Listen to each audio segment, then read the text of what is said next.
All right, welcome to Bet the Edge. I'm Jay Croucher here with Drew Dinsick. Today we're going to talk about 49ers-Jags, probably the best game of the week, Falcons-Cardinals, Jets-Raiders close out with our best bets. But just quickly, Drew, I was at the Barclays Center last night to watch Clippers-Nets, and early returns were not great on on the James Harden experience. That my main takeaway there is just that team is incredibly small, and it's a lot of ISO Yeah, they jump are. shots, and they cannot get a rebound. And I think that ultimately they'll be too talented that they will figure it out. But what have been your early takeaways on James Harden?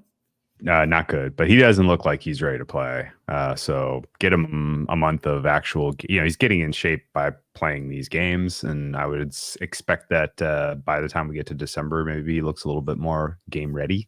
But the fit doesn't feel right so far. Ty Lue's got his work cut out for him, I think. The fit's not great. And, Kawhi was playing at like all pro offensive levels to end the year last year and to start the year this year, and that seems to have kind of upset the apple cart a little bit, which I don't love. You know what that means, though? What does that mean? The door is wide open for the Minnesota Timberwolves to be the number 2 seed in the Western Conference, Jay. Yeah, no, they're coming. That defense looks monstrous, and there's a chance they might just be the second best team in the West, full stop. In addition to getting the 2 seed in the regular season, so yeah, my main thing that I saw last night was just that when the Clippers go small and when they had PJ Tucker at the 5, it just reminded me of how the Golden State lineup that had Draymond at the 5 back in the 2017 days, or even prior to Durant when they would go Draymond at the 5, that team was so good at gang rebounding, and they were so smart and so long and so tough and so connected. And the Clippers don't have that at the moment when they go small, and they were guarding okay last night. I think they're actually going to be pretty decent on defense when they're switching everything, but couldn't get a rebound and just no flow on offense. But anyway, fun one to monitor. Very strange team. Another strange team, Drew, the San Francisco 49ers, who are 3-point favorites against the Jacksonville Jaguars in Jacksonville. Total is 45. The Niners, I think there's 2 ways to look at them. One is that there's something that is flawed about this team that's been revealed in the 3-game losing streak before the bye. The other is that Trent Williams got injured, Deebo Samuel got injured, and Brock Purdy got concussed. And this is still probably the best team in football. What do you think? I think it's probably the second best team in football after the Chiefs, because I'm just going to leave them in number 1 because they have Patrick Mahomes and because nobody else is stepping up so far this year. People are going to be I think I would predict people are going to be falling all over themselves about the Ravens being the number 1 team in football after this weekend.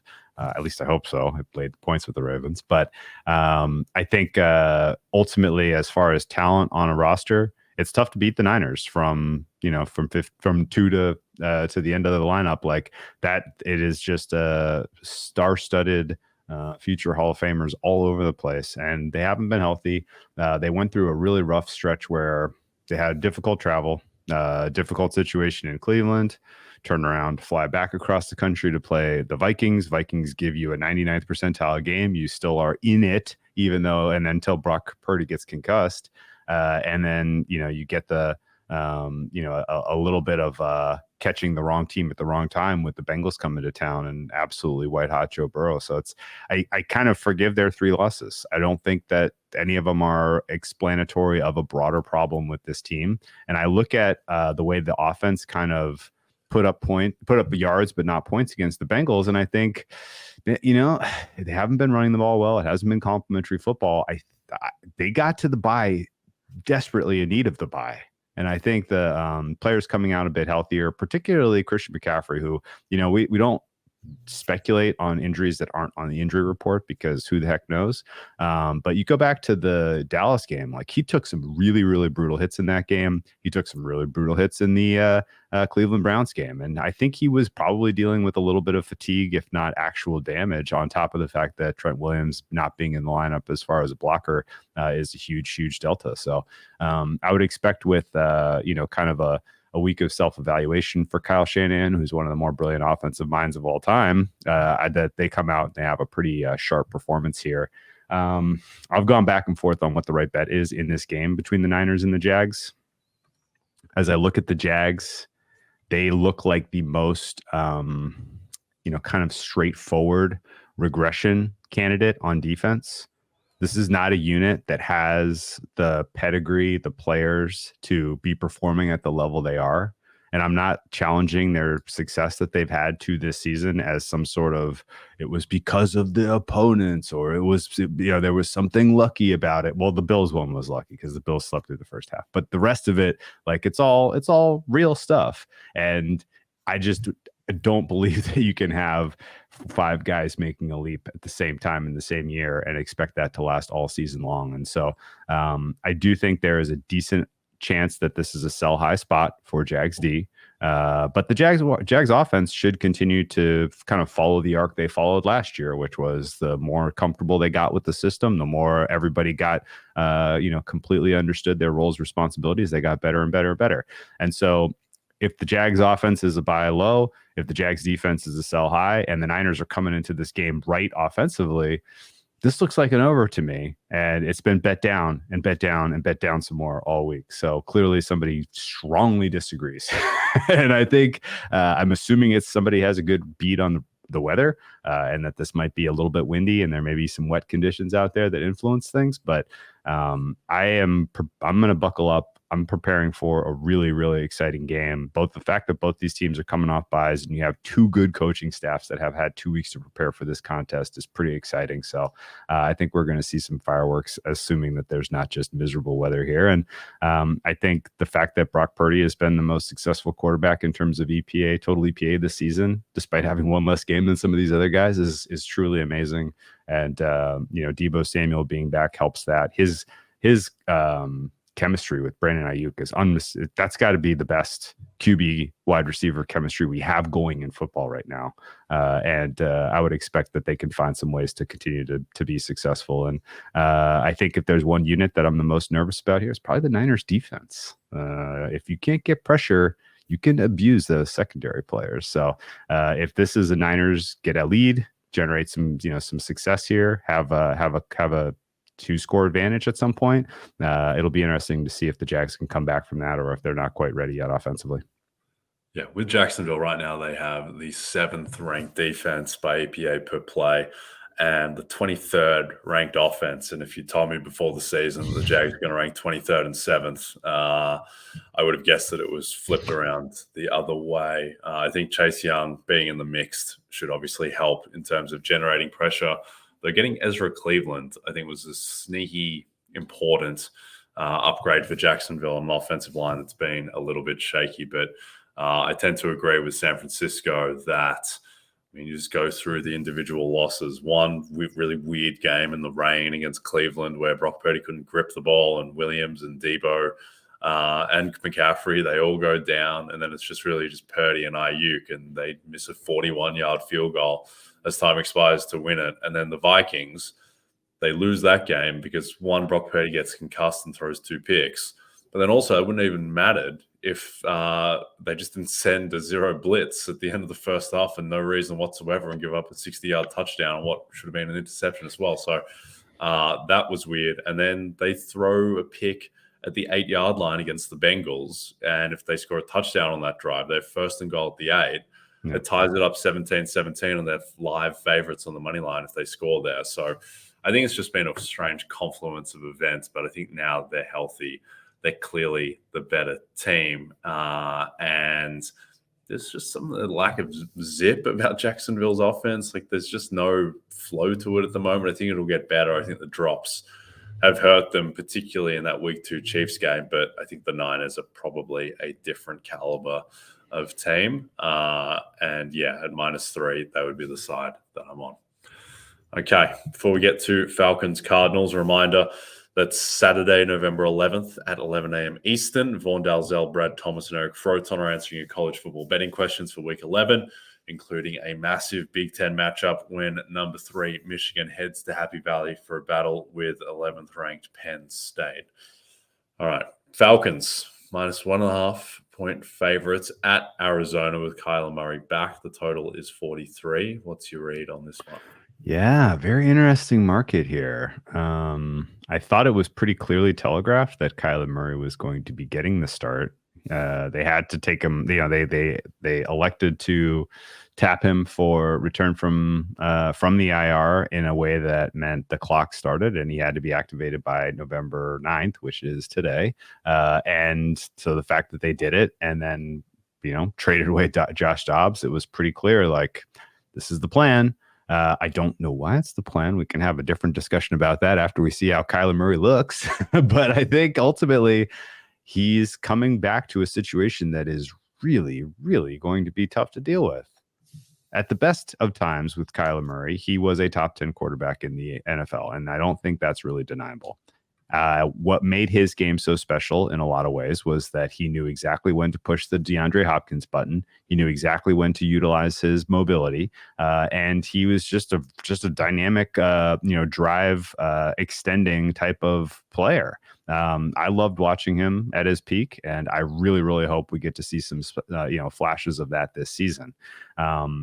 I don't love this spot for him, no, because you have a number of injuries to your offensive line. You have no complimentary running game, and you have a Falcons defense that just got embarrassed by Josh Dobbs and the Vikings last weekend, who has some vet players and some talent and a decent pass rush and decent safeties and, kind of just the right roster to really, kind of make this Cardinals offense one dimensional here. The Cardinals have been glowing about Kyler Murray and his preparation and his recovery and how well he's looked since the day, the day he got to training camp. Practically, I feel like that was the first I heard of it. They went out of their way to ingratiate themselves to Murray with the stuff that they did in the off season, sending reps to his jersey night at or Hall of Fame night at Oklahoma and kind of taking his input seriously in the draft. So it's pretty clear that the Cardinals in at least this regime intends to keep him around and build around him. And the fact that they fielded trade calls for him and ultimately sat on him for this opportunity is a bet on what they think can be a successful franchise cornerstone piece. So we're going to learn a lot about how well they are at self-evaluation because if this goes poorly early, and it could, considering the talent on this roster and the injuries they're dealing with, then I think there are going to be a lot of questions that need to be answered about exactly why this is the path they wanted to go down, and what exactly they're going to do with some very, very high draft capital next year. Just for the record, I'm the injuries that I'm concerned about in no particular order are DJ Humphries, Tristan Colon, Will Hernandez, and Mercado. Even though Larry DeMarcado. And Mario DeMarcado, I don't know how much he matters, but I don't love the idea of going into this with one running back named Keontae Ingram.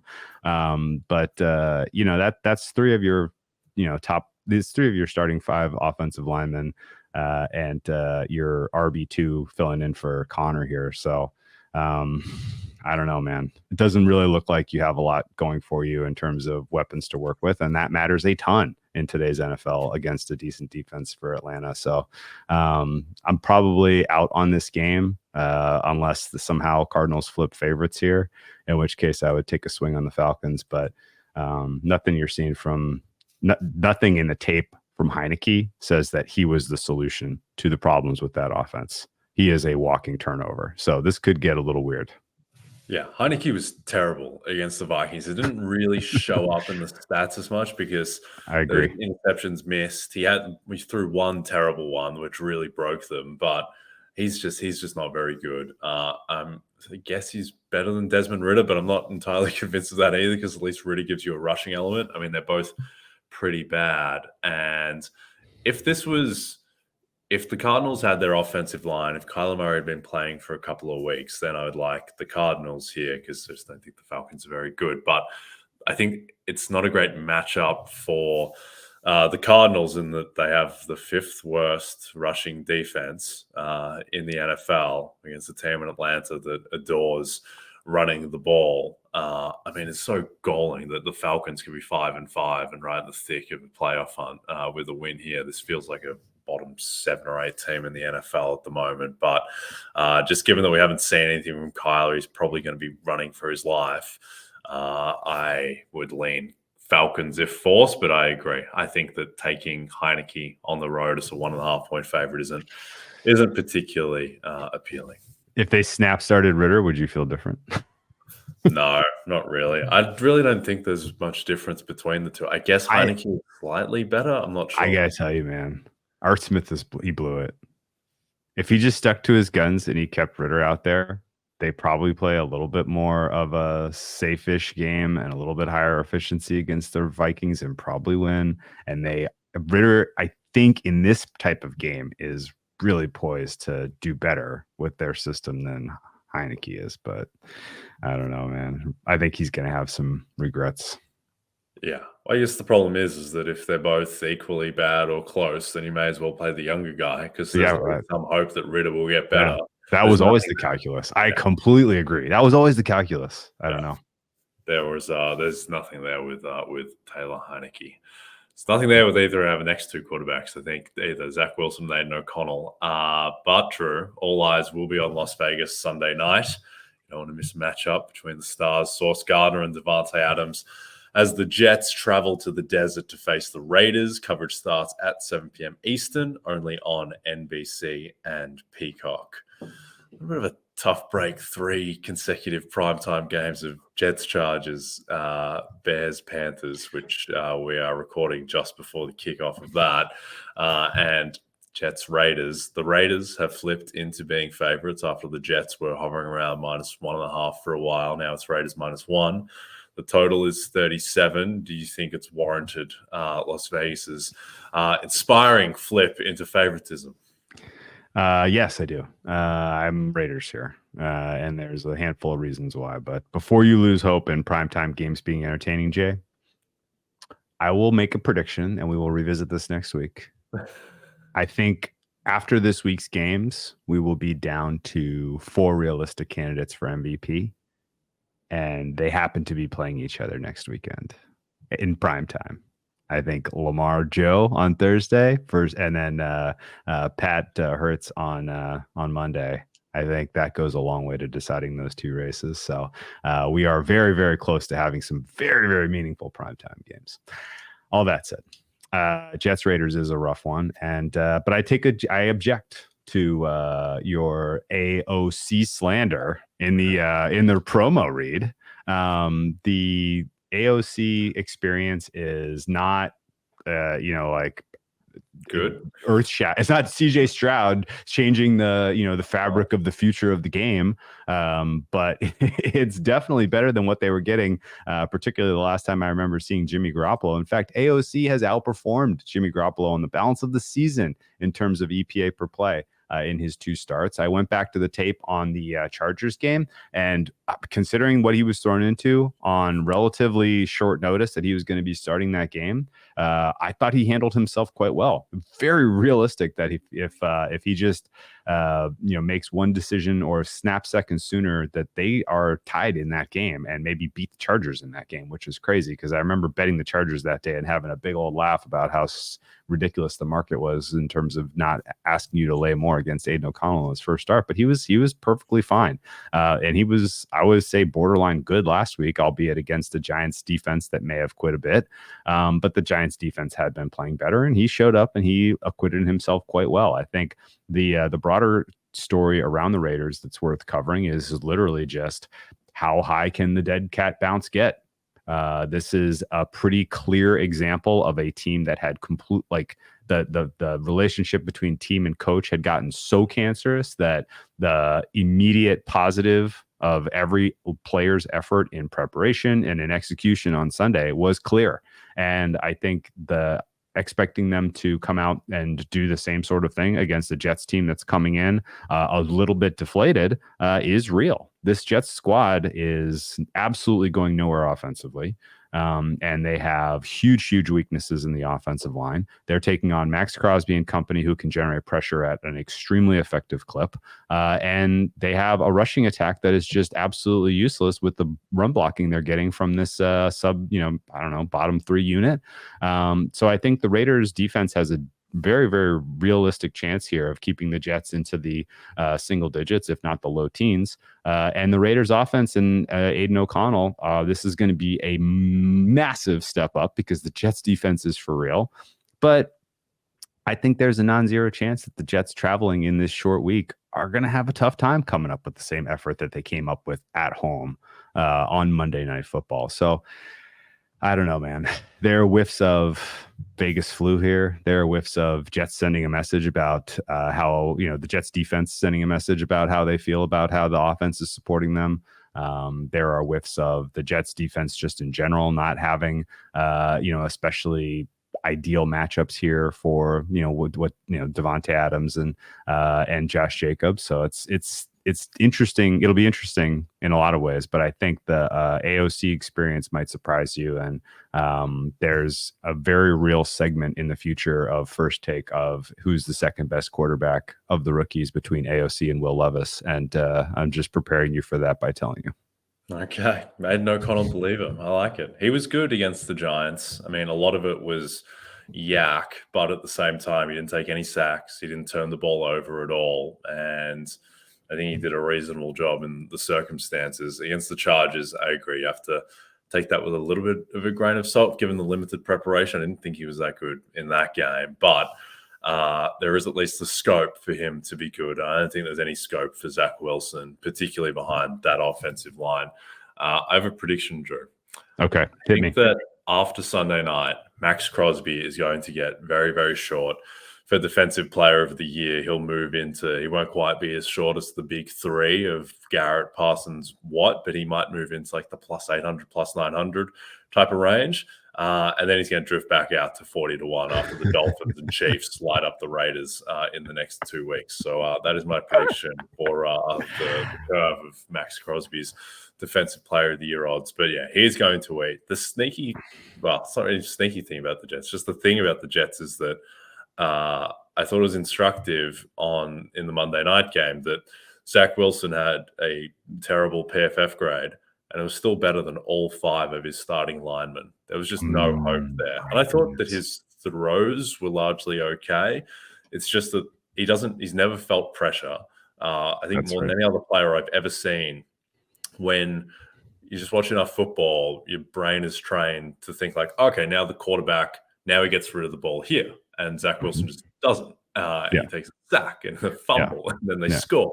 So I think that against Max Crosby, who is, I think, on merit, should be top 3 in Defensive Player of the Year. I would have him above Watt.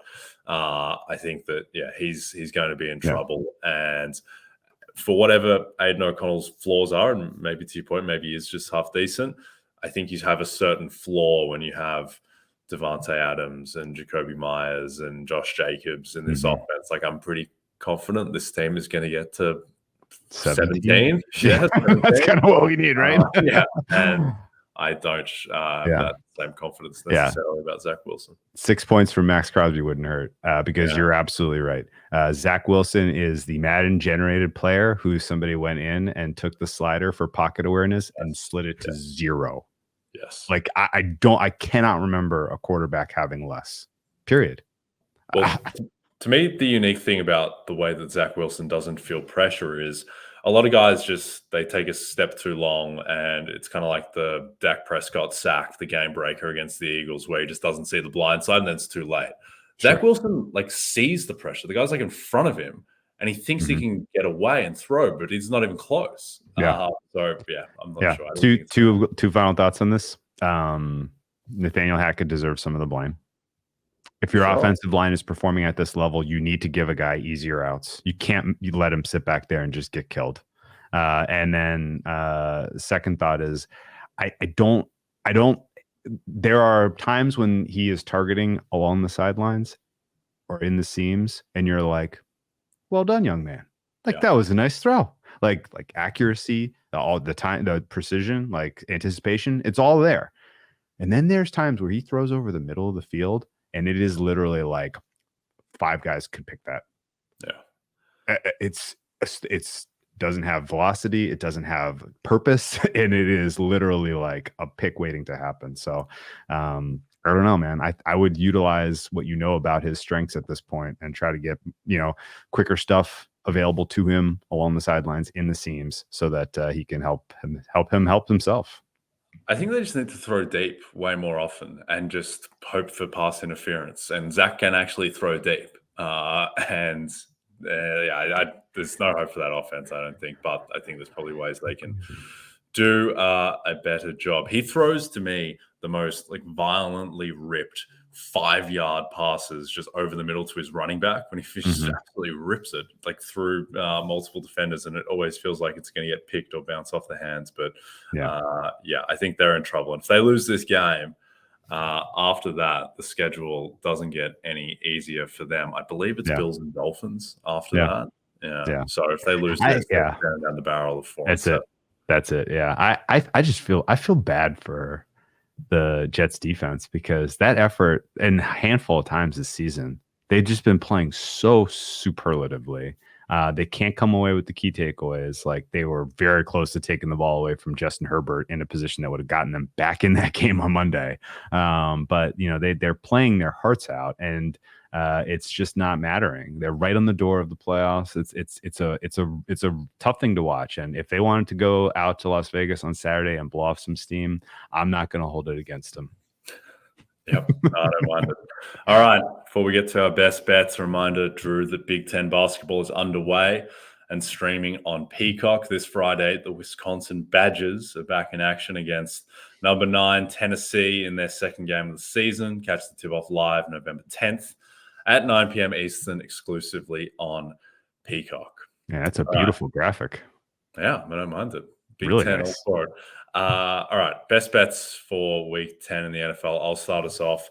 I'm taking the Pittsburgh Steelers -3 home to the Green Bay Packers. Now that this has come back from 3.5 to 3, there's some injury stuff with the Steelers, but nothing ultra concerning. And we spoke about it a bit during the week, but I think the Steelers team projects as average going forward now that they are getting guys back on defense, now that the offensive line, which finally created some running lanes against Tennessee in a way that I haven't seen in Pittsburgh in a long time, with Broderick Jones playing more at right tackle, Deontay Johnson back, who's the best skill position player on the team, and then Kenny Pickett playing largely mistake-free football, the number 11 ranked quarterback by PFF somehow since week 3.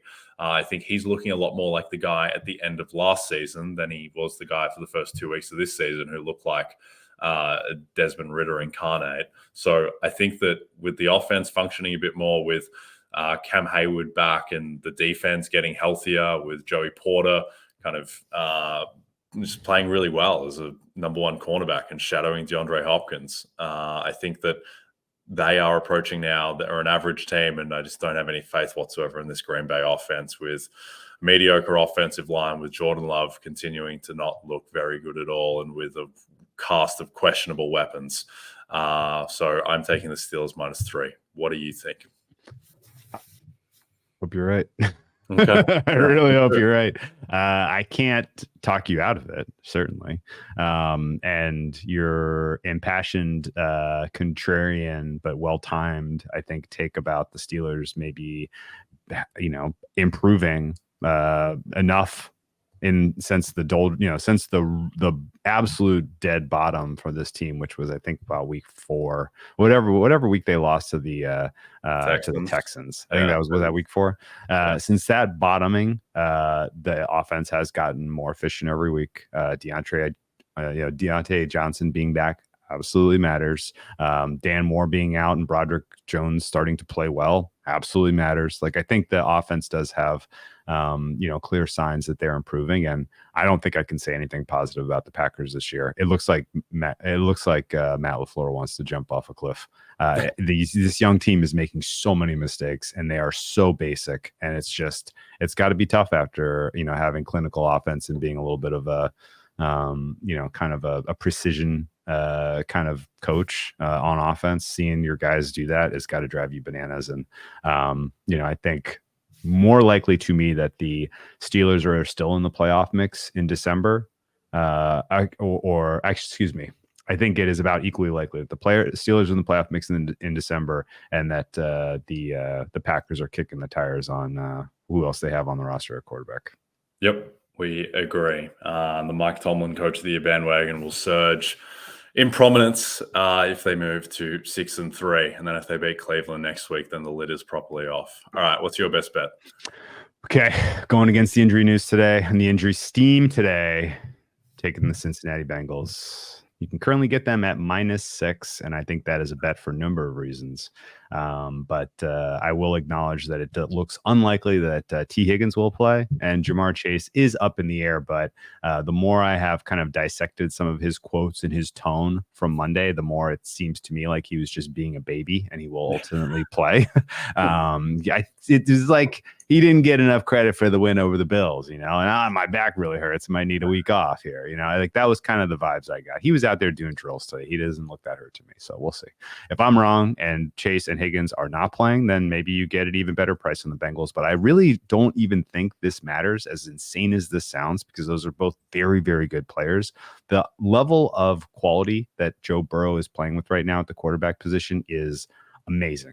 He is operating at a higher level, I think, than when he was at his best last season, which is saying a lot considering how, there were people having conversations of who's better, Mahomes or Burrow, in the month of January last year. And the answer was obviously Mahomes. But I think realistically, Burrow has developed his game and is on the progression up still, as opposed to having plateaued, and all of the issues related to his mechanics and his calf injury look well behind him at this point.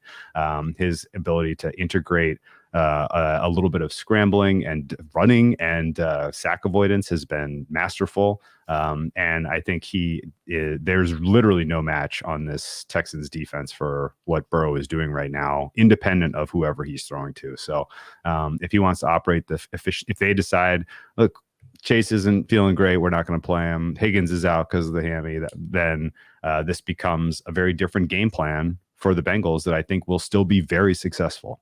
And I think the injuries to the Texans are not to be looked past either. This team is beaten as badly beaten up as any in terms of starters who are just dealing with meaningful injuries and missing practice time. So the Texans are not coming in at full health by any stretch of the imagination. But here's really where I get kind of into this handicap. Last week, Lou Anarumo, Big Lou, held Josh Allen to 0.03 EPA per play as a passer. They gave up a decent amount of EPA on the ground to Josh Allen, but everyone will do that.